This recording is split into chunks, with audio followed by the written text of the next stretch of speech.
Baik, bismillahirrahmanirrahim. Alhamdulillahirabbil alamin wassalatu wassalamu ala sayyidina Muhammad asyrafil anbiya'i wal mursalin wa ala alihi washabbihi ajmain. Assalamualaikum warahmatullahi wabarakatuh dan salam sejahtera. Jadi kita bertemu lagi ya untuk lesson yang terbaru. Kita masih dalam chapter 6 steel. Tapi kita hari ini kita akan continue on 6.4 steel product. Sebelum ni kita dah sentuh berkenaan intro, structural uses of steel in construction, types of steel dan juga manufacturing of steel. So today we are going to continue on steel product. Ada beberapa produk yang diguna pakai di dalam construction. Kita akan tengoklah one by one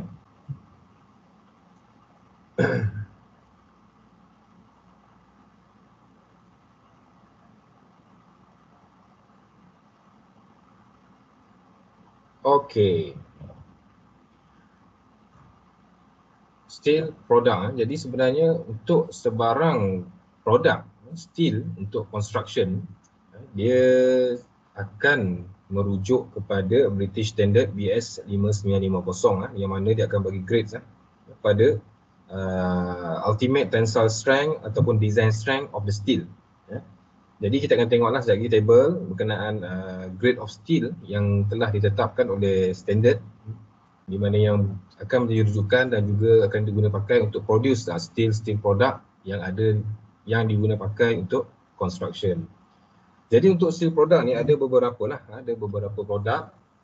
Antaranya di sini ialah roll and form sections, and then compound sections, build up sections dan juga full roll section. Kita akan tengok one by one lah.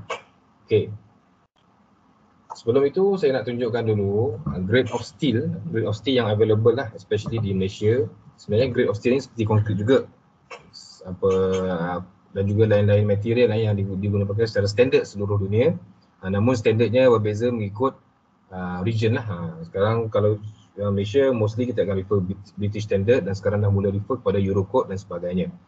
Jadi kita akan tengok kat sini table ni.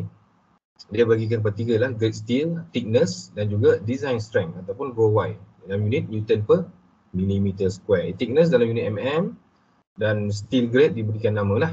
Jadi untuk steel, grade yang diberikan di hadapannya hurufnya ialah S. Dan kebiasaannya S275, S355 dan juga S460. Yang S275 tu ada juga yang disamakan dengan S250. So ada 3 jenis, S275, S355 dan juga S460. Berbeza dengan konkrit. Konkrit menggunakan G, grade 10, 20, 30 dan seterusnya.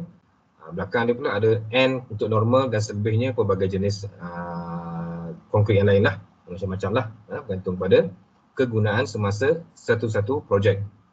Okey, kita tengok pada table ni. S275 bermaksud minimum design strength yang ada pada S275 adalah 225 sehingga 275 Newton per millimeter square. Jadi grade-nya diambil daripada maximum strength yang didesign. Design strength ROY tu. Jadi thickness kalau kita lihat di sini untuk 16 yang tidak kurang daripada 16 mm, dia punya ROY 275.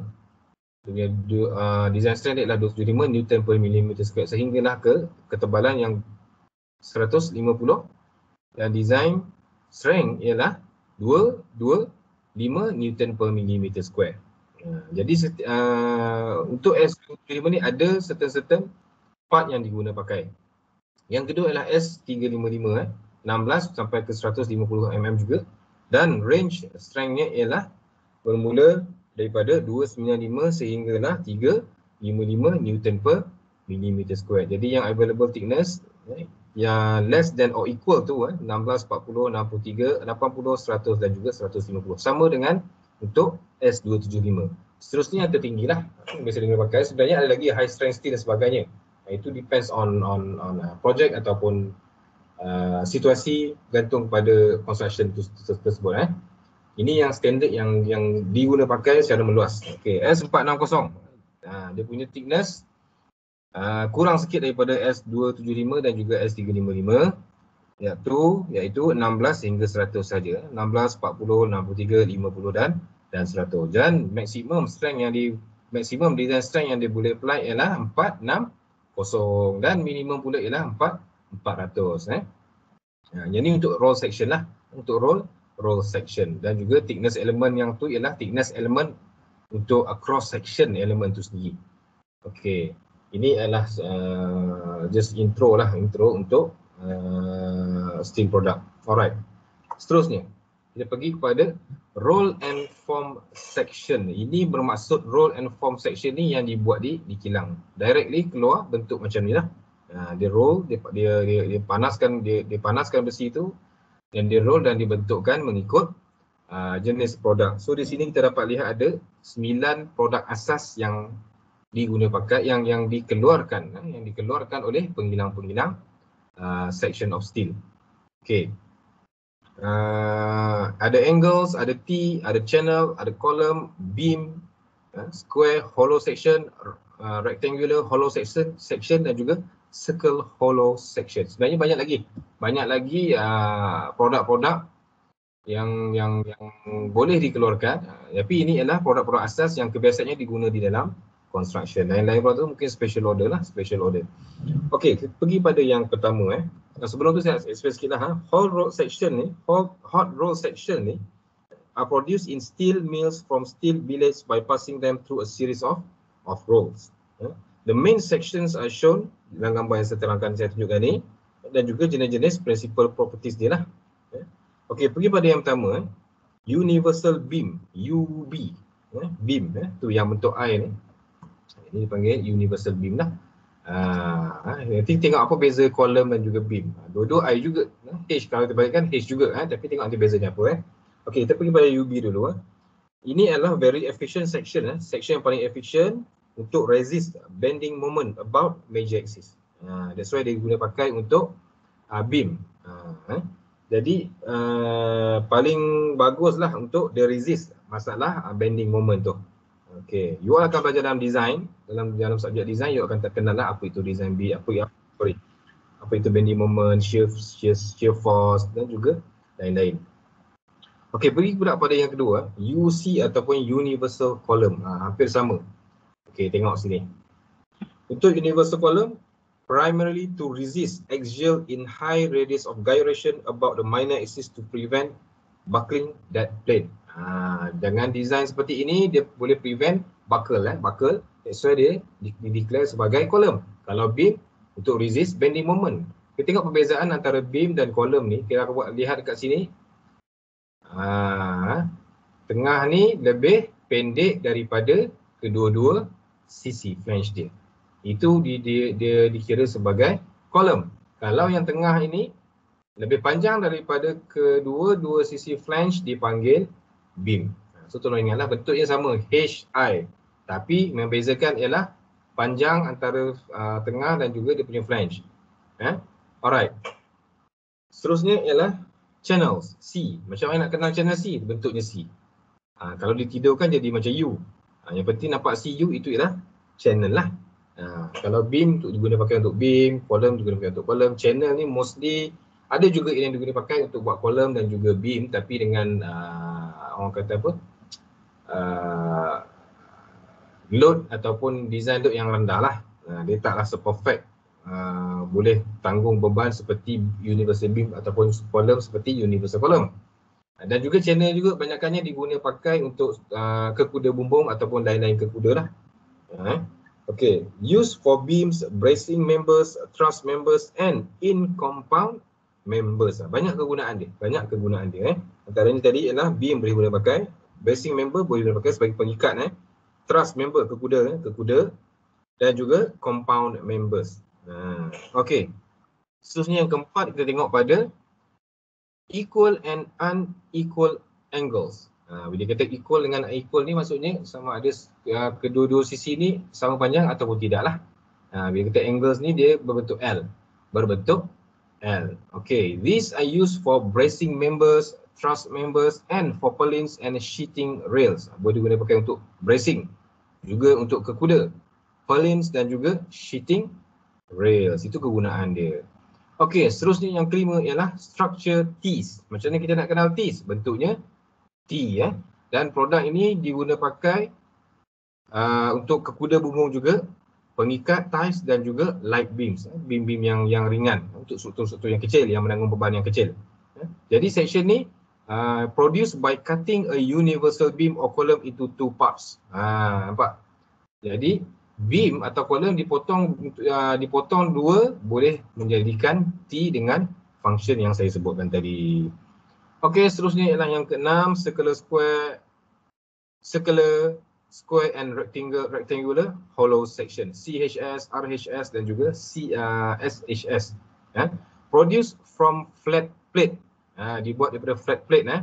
The circular section is made first, then this is converted to the square or rectangular shape. Jadi kebiasaannya di kilang dia akan produce yang bulat dahulu, yang circle dulu, baru dia bentukkan kepada RHS dan juga SHS. These sections make very efficient compression members in lattice girders, building frames, purlins dan juga sheeting rails. Itu dia punya kegunaan. Bila kata hollow, tengah ni kosong lah. Ini kebiasaannya banyak juga diguna pakai untuk tiang, untuk kolom, untuk beam dan juga lain-lain struktur ringan. Ataupun struktur-struktur kecil seperti meja dan sebagainya, perabot pun diguna pakai. Okey. Jadi kesemua ni adalah roll and form sections. Okey, kita pergi pada produk yang seterusnya. Compound section. Apa yang dikatakan dengan compound? Apa yang dikatakan dengan compound? Compound ni boleh dikatakan sebagai gabungan dua atau lebih section asas. Yang tadi terangkan tadi itu, gabungan antara dua atau lebih untuk menambah baik kegunaan dan juga properties dia. Bukan property struktur, property segment. Okey. Kita tengok yang pertama ni. Strengthening a roll section such as a universal beam by welding on cover plate. Kita nak kuatkan lagi roll section yang asas tadi tu. Apa tujuan dia? Kita nak kuatkan lagi roll section, contohnya untuk beam. Dengan kita tambah lagi satu cover plates. Okey, yang kedua ialah combining two separate roll section as in the case of the crane girder. The two members carry loads from separate direction. Jadi bila kita combine dua section yang tadi tu, dia akan boleh menambah fungsi ataupun melawan atau resist beberapa load yang tidak dapat di-resist oleh single section. Itu tujuan dia. Kita nak tambah baik lah, tambah baik. Okey, yang ketiga adalah connecting two members together to form a strong combined members. Examples are the laced and batten members. Jadi kita nak sambungkan kedua produk tadi untuk jadikan sebagai members yang lebih kuat daripada single members. Jadi senang cerita, compound section ni adalah gabungan dua atau lebih daripada 6 section yang kita tengok sebelum tadi. Untuk menambah baik dia punya fungsi. Especially dari segi load lah, dan juga untuk resist load yang tidak dapat di-resist oleh satu ataupun single segment. Okey, itu ialah compound sections. Alright. Seterusnya ialah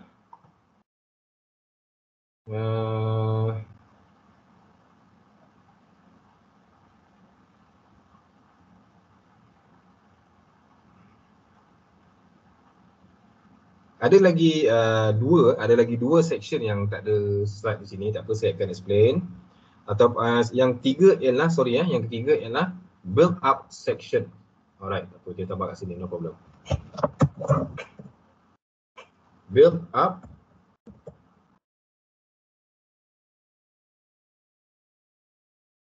section, and then ialah full roll sections.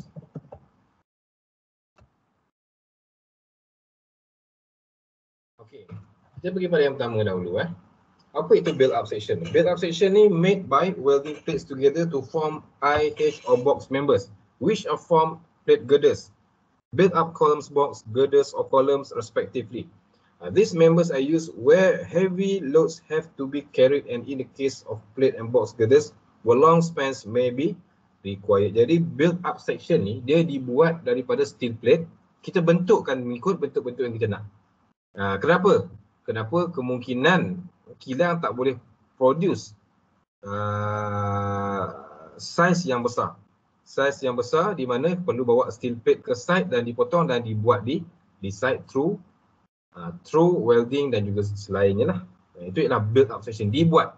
Build up section yang dibina. Section yang dibina daripada skeping pelik besi, dia potong, buatlah C channel ke T, I-beam ataupun column. Kerana apa tak dibuat di kilang? Kerana saiznya besar, di mana kemungkinan kilang tu tak boleh produce ataupun transportationnya bermasalah. Jadi hanya bawa steel plate ke site dan dibuat di site. Yang kedua ialah cool roll section. Cool roll section. Thin steel plates can be formed into a wide range of sections by cold rolling. The most important uses for cold roll section in steel structures are the purlins and sheeting rail. Jadi cold roll section ni maksudnya tak perlu dipanaskan lah. Yang tipis dan sebagainya boleh dibentukkan terus. Tanpa menggunakan heat atau haba untuk proses pembentukan dia daripada steel plate yang nipis. Dan kebiasaannya untuk steel structure seperti purlins dan juga sheeting rails. Itu ialah cold roll section. Cool roll section. Jadi kita dah tengok tadi 4 jenis roll and form section yang 9 tadi. And then kita tengok pada compound section, gabungan beberapa section daripada roll and form section. And then kita dah sentuh penggunaan build up section yang dibuat di site dan juga cool roll section, di mana cool roll section ialah produk yang dihasilkan daripada steel plate yang kecil yang nipis tanpa proses pemanasan untuk lemburkan dia sebab dia nipis. Okey. Kita akan pergi pada produk yang seterusnya. Produk yang paling famous lah di dalam construction, di dalam konstruksi ini adalah produk yang famous sebenarnya. Okey. Reinforcement in concrete. Reinforcement tu apa? Tertulang penguat. Diguna pakai di dalam struktur konkrit. So, saya dah pernah explain sebelum ni kenapa steel dimasukkan di dalam konkrit punya body. Yang pertama ialah konkrit high in compression strength but low in tension ataupun tensile strength. Jadi untuk counter masalah tensile strength di dalam body of concrete, kena guna pakai steel product ataupun reinforcement ni lah untuk resist masalah tension tadi dan juga masalah shear dan juga masalah retreat. Jadi kita masukkanlah reinforcement bar ni. Di mana reinforcement bar ni kita tahu sebelum ni saya dah explain juga, dia boleh terima compression dan juga boleh terima tension. Okey. Jadi ada dua produk asas untuk reinforcement in concrete. Yang pertama ialah mild steel bar, yang kedua ialah high yield bar. Apa beza dia? Beza dia ialah strength ataupun grade besi yang diguna pakai. Kebiasaannya untuk mild steel bar menggunakan grade besi, grade steel 275, 260 ataupun 250 lah. Untuk high yield bar ni dia besar. Kebiasaannya 460 Newton per millimeter square. Kenapa beza? Kerana yang yang high yield ni untuk cover masalah tension tadi, dan yang ni untuk masalah shear. Jadi tak perlulah gunakan untuk shear, kita gunakan high yield bar. Untuk jimat cost memadai menggunakan mild steel bar. Ingat mild steel bar grade yang pertama tadi 275 dan high yield grade 460. Nanti saya akan explain macam mana dia punya function di dalam body of concrete. Tapi yang pasti kedua-dua ni akan membantu resist masalah shear dan masalah tension di dalam body of concrete bila dikenakan beban. Jadi concrete section tu kuatlah, gabungan di antara concrete dan juga steel, dan dia menjadi satu body concrete yang sangat kuat untuk menanggung beban. Okey. Jadi kita tengok size-size yang available lah. Size-size yang available. Okey. Ni saya dah explain tadi. Concrete has low tensile and bending strength and higher compressive strength. Reinforcing bars produced into grades hot roll mill bars which have yield strength of 250 Newton per millimeter square, dan hot roll of cold work high yield steel bar have yield strength 460. Jadi secara fizikalnya untuk yang hot roll ataupun cold work high yield steel ni, dia ada ribs, dia ada bunga di body besi dia. Kalau hot roll mild steel bar yang 250 Newton ni dia licin.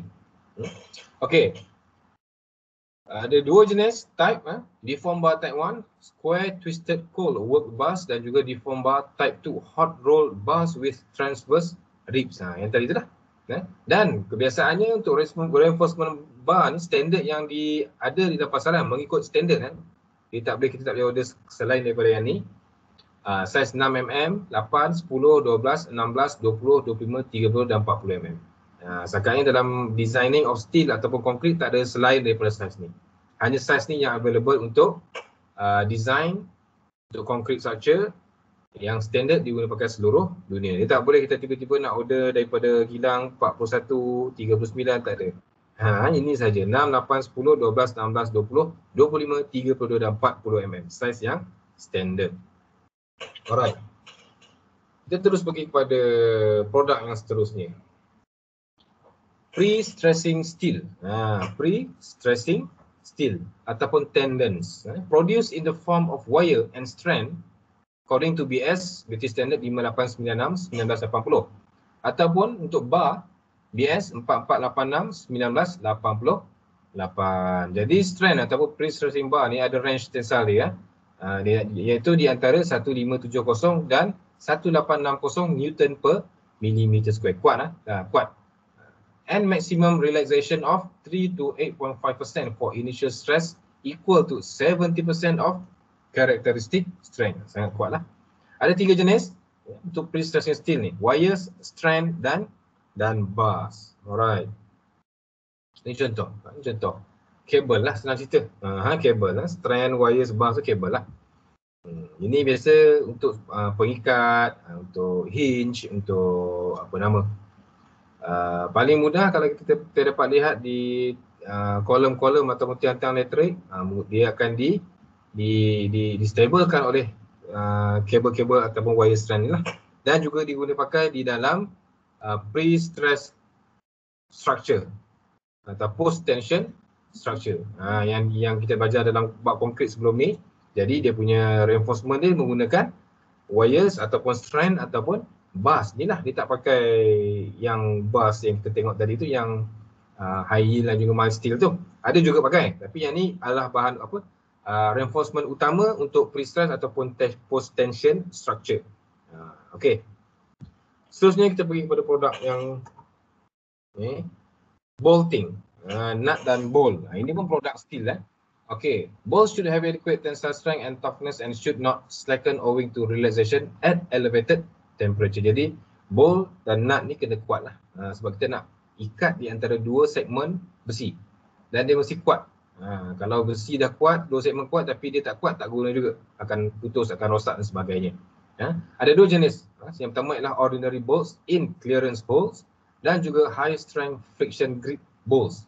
Senang cerita panggil wall plug. Okay.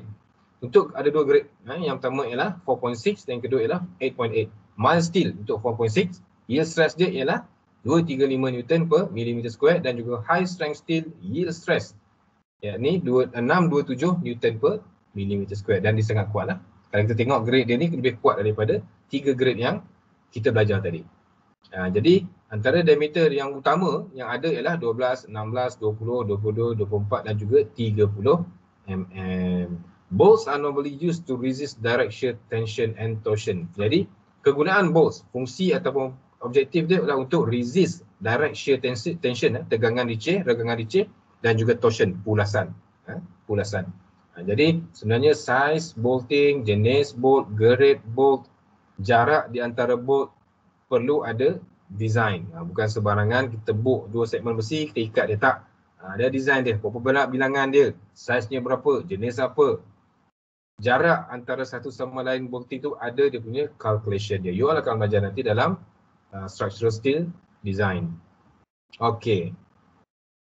Kita tengok contoh-contoh. Ini adalah ordinary bolt lah. Bolting. Yang ni bolt dia punya yang male, ini male. Satu lagi bolt dan nut. Nut ni adalah female lah. Clearance hole. Yang ni high strength friction grip bolt ni mostly untuk mengikat antara dua benda. Dan juga sebagai wall plug pun boleh juga kita pakai, tapi yang ni strength lebih tinggi lah, depends on warna. Kebiasaannya yang high strength ni warnanya gelap, warnanya lebih gelap berbanding dengan yang ordinary yang biasa. Okey.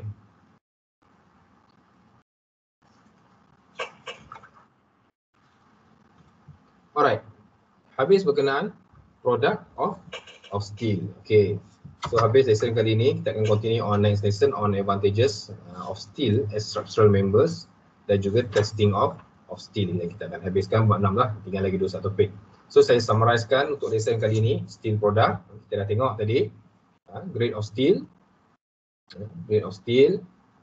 Jenis-jenis steel product ada 4 tadi dan kita tengok dia punya dan kita dah sentuh berkenaan grade-grade dia. Ada 3 grade dengan thickness dan juga design strength dia. And then kita tengok pada tadi kita dah pergi pada roll and form section, ada 9 jenis dan juga fungsi-fungsi dan kegunaan yang diguna pakai. And then kita pergi kepada compound section tadi, gabungan di antara 2 section untuk menghasilkan satu section yang lebih baik daripada single section yang dikeluarkan daripada kilang. And then kita tengok pada build up section yang dibuat di site dan juga cool roll section yang lebih kecil, di mana pembentukan dia tidak memerlukan haba. And then kita pergi kepada reinforcement in concrete, ada 2 jenis, yang 250 dan 460, yakni mild steel bars dan juga high yield steel yang berbunga dengan saiz-saiz yang diberikan tadi. And then kita pergi pula kepada wire strand dan juga bars ataupun tendon, steel tendon yang diguna pakai di dalam post tension, pre-stress, concrete sebagai pengikat untuk struktur lain dan sebagainya. Dan seterusnya kita pergi kepada bolt, ordinary bolts dan juga high strength friction grip bolt. So anything ada masalah boleh PM saya ataupun through group. So next kita akan continue lagi 2 subtopik yang mana saya akan sentuh berkenaan testing of steel dan juga advantages dan juga disadvantages menggunakan steel sebagai structural material di dalam construction.